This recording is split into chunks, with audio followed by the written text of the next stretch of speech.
तोषवली. ते काय म्हणाले ते पुन्हा तितक्याच सजीवतेनं अनुभवूया. आपल्या भारत देशातल्या सर्वच गोष्टी पूर्वी, आता आणि पुढेही या अध्यात्माच्या आधारावरच चालतात. आपल्या युगानुयुगाच्या परंपरेतून आपण सर्वच लोक असे घडलेलो आहोत आणि ते आता बदलणं शक्य नाही. त्याच्यामुळे भारताचा एक विशिष्ट स्वभाव आहे, विशिष्ट वागणुकीची पद्धत आहे. भारत म्हटल्यावर केवळ एक जमीन आणि त्याच्यातली माणसं नाही, तर हा स्वभाव आहे. तो स्वभाव युगानुयुगे चालू राहिला, त्याची परंपरा अखंडित राहिली.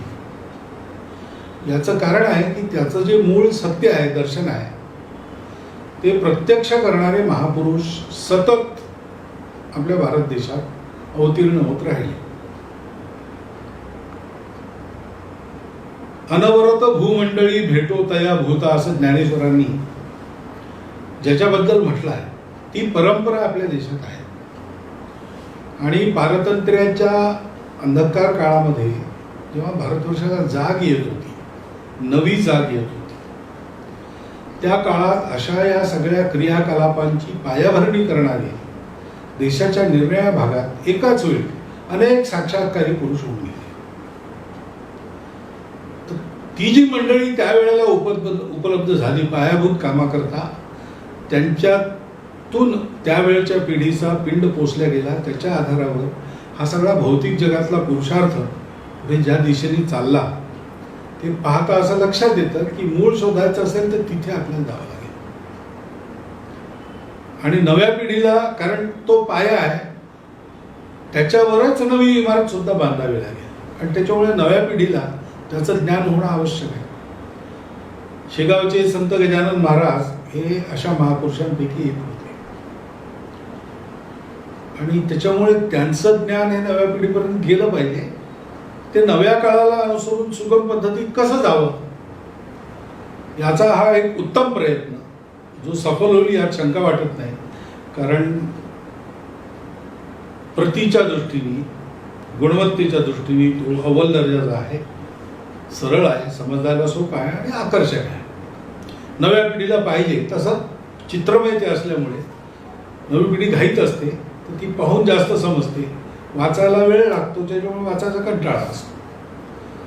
तर असं सगळं असल्यामुळे हे श्री गजानन गाथा नावाचं सचित्र कहाणीचं जे पुस्तक आलेलं आहे, ते एक ईश्वर आराधना, संतांच्या चरित्राचा अभ्यास या दृष्टीचं महत्त्वाचं आहेच.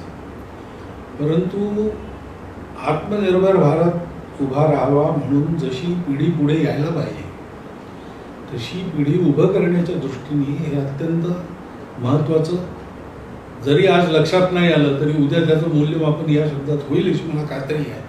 असं हे योगदान आहे. आणि म्हणून याचे निर्माते, प्रकाशक सर्वांचं मी हार्दिक अभिनंदन करतो.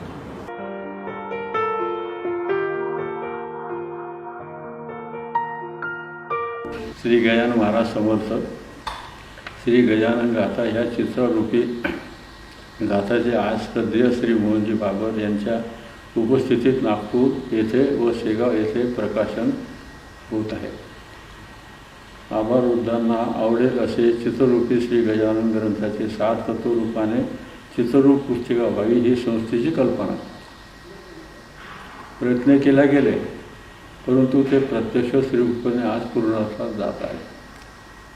उदार हृदय श्रीमंत दत्तात्रय उमेशकर, मुंबई हे संपूर्ण कुटुंब श्रींचे भक्त असून त्यांचासुद्धा या गाथेत सहभाग लाभलेला आहे.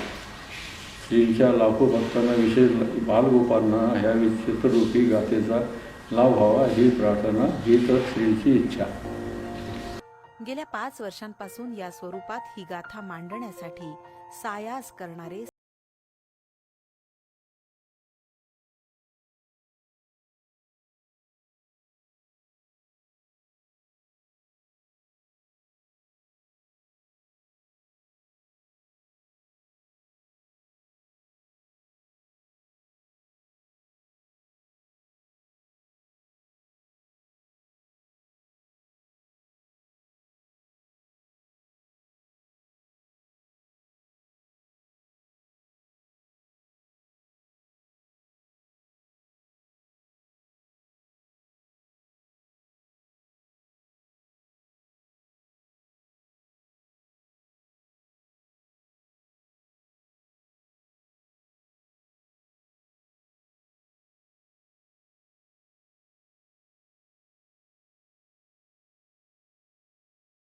पेठकर यांनी प्रास्ताविकात कृतकृत्यतेच्या भावना व्यक्त केल्या. ते म्हणाले, गेली 5-7 वर्षे आम्ही या स्वरूपात गाथा मांडली जावी यासाठी प्रयत्न करत होतो. संस्थेचे विश्वस्त शिवशंकर भाऊ म्हणाले त्यानुसार महाराजांना आमच्याच हातून हे कार्य करवून घ्यायचे असावे. गुणवत्तेच्या बाबतीत आम्ही कुठेच तडजोड केली नाही. गाथेची किंमतही भाविकांना सहज व्हावी अशी 350 ठेवू शकलो. उद्योगपती श्री जयंत म्हैसकर यांनी मोलाची मदत केली. सरसंघ चालक मोहनजी भागवत आणि संत स्वरूप आदरणीय शिवशंकर भाऊ या 2 दिग्गजांच्या हस्ते हा ग्रंथ भक्तार्पण करताना विशेष आनंद होतो आहे. सोहळा अत्यंत सहज कौटुंबिक वातावरणात पार पडला.